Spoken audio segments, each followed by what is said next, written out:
Hey, good evening. Mike Shea, your Florida business broker. I wanted to do a quick recap on an experience I had last night. A colleague of mine had asked me, he's a commercial realtor in Orlando, and he had called me to come out and look at a property. So, business owner, the business had been around for 50 years.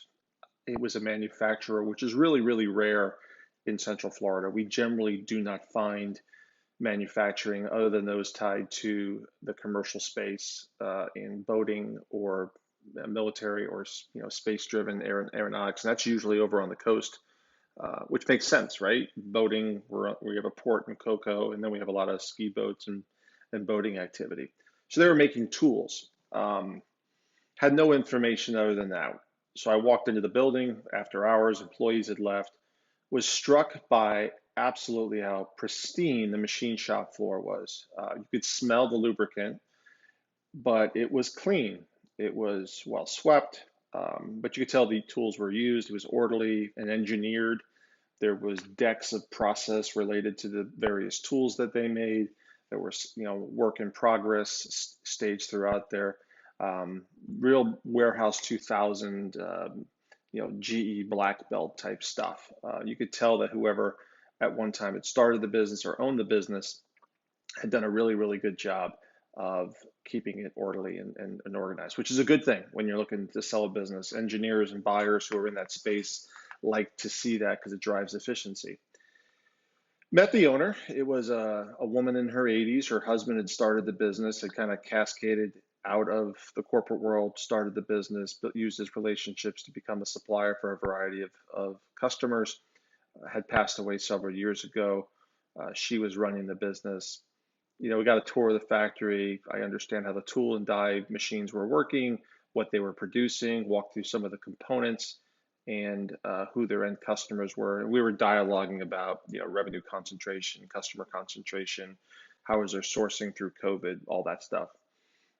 Meanwhile, noticed a couple things. Was noticing in the structure. Now, I'm not the commercial real estate guy. The gentleman I was with was doing those noticeable items, but I was spotting that there were leak stains and there were buckets catching water. So roof, a major structural component of the building, was not being maintained, and that's an indicator of a couple things: either some landlord issues, but they own the office, or that's an indicator of a cash flow problem. So I took a note of that, got into the office, sat down, spent some time asking some questions.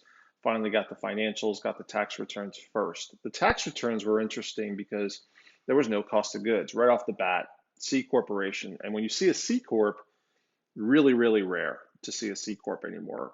It usually is an indicator of a really, really old company. The owner told me that her brother-in-law was an accountant, which for me was troublesome because if he had any stewardship of the business or care, he would have transitioned it from a C corp to an S, in my opinion. But ask your accountant why you would do that. The bottom line is it's tax benefits, and nobody's a C corp anymore because of double taxation. Anyways, I digress a bit, but no cost of goods on the financials, and the financials were showing a loss. Problematic, and we'll get into why. I said, okay, ask some more pointed questions to delineate whether or not I could find where the money was hidden if the business was profitable. And I finally asked the owner two things. One was, how much are you really making? And one of the owners, there was a mother and son, turned to me and said, barely enough to keep the business open. Go back to the roof, the roofing, and my noticing of the leaks and whatnot. I said, well, can I see the P&Ls?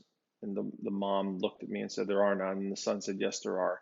The same accountant brother-in-law who was preparing the tax returns brought me the P&Ls, and the P&Ls were 180 degrees different than the tax returns.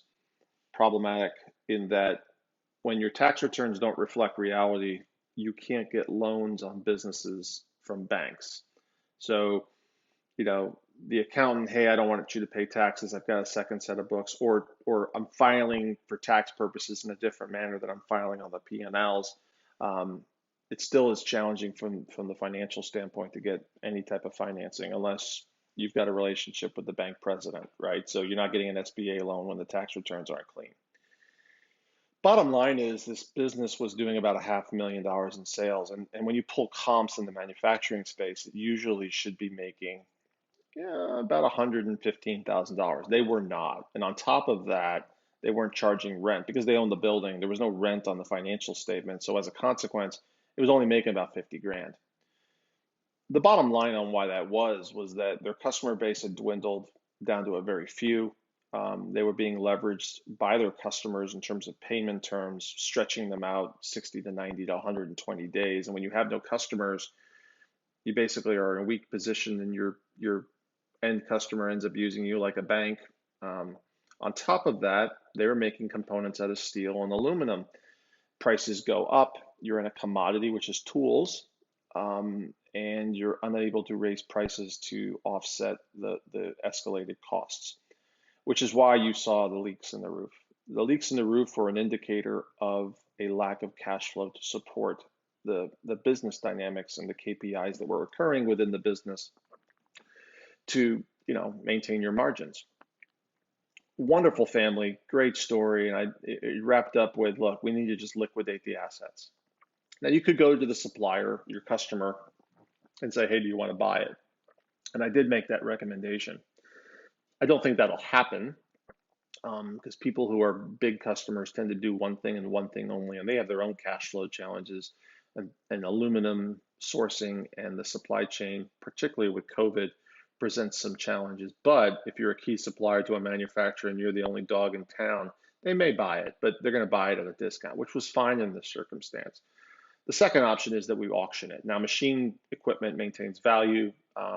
There are companies out there that we work with that will auction the equipment and kind of create some demand and broaden the horizon, so you're not just in the Florida market where there's low machinery, machine shop operations, but take it out and sell it over the internet and then transport the equipment where it needs to be. So there will be some money that's liquidated out of that, and then the business will be the building will be repaired and then sold as empty space, but you can't really sell it when there's a machine shop in there. But why do I bring this story up? So there was some emotion with the owner, because it was a family business started by the husband, and she was worried about her employees.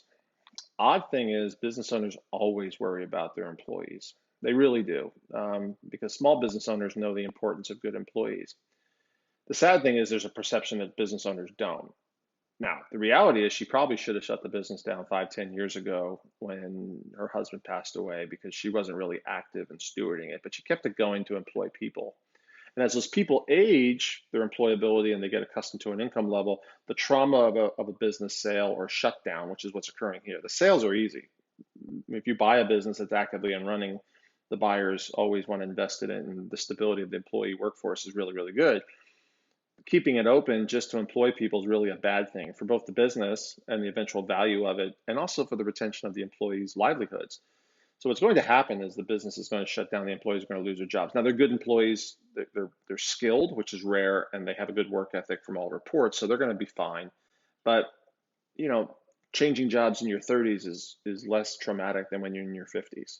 So if timing when you sell and being realistic about your sell and removing the emotion of what's happening, which is the hardest thing. Holding on too long is what happens so often, and they wait to the 11th hour, and then they start throwing to people like me potential, potential, potential, but potential doesn't sell. Cash flow sells.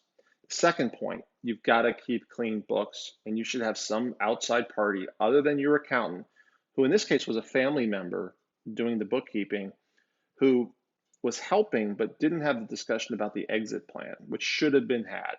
These business owners should have known how valuation was conducted, how exit planning is done, and the realities of the benefit of doing the tax keeping how they do it, or the tax returns how they do it, versus the consequences and cost of properly reporting it and mitigating taxes in another manner. Those are things that should have been considered and were not. Pardon me, I'm going to shut up the phone here. And then the other variable was, the exit planning and taking the time to plan ahead, and what the net effect of that is of having, things like having a C corp versus an S corp. What does that mean from a capital gain standpoint? transitioning the business and the value of the assets when you exit. Those are all variables that need to be discussed. So what's the lesson learned? Is I would hope that you would speak with business brokers or outside business consultants who know how exit planning is done, discuss the state of the business in concert with your financial professionals, your CPA, and whoever your advisors are, and be realistic about your planning for your exit. To not do that is not only a disservice to your employees, but it's a disservice to you as the business relates to your retirement and the sustainability of the business go forward. So if this was intriguing or you think it's of value or you want to discuss this privately as it relates to your business, please give me a call, 321-287-0349, or visit my website and message me there, www.yourfloridabusinessbroker.com. And of course, email is mike@tworld.com.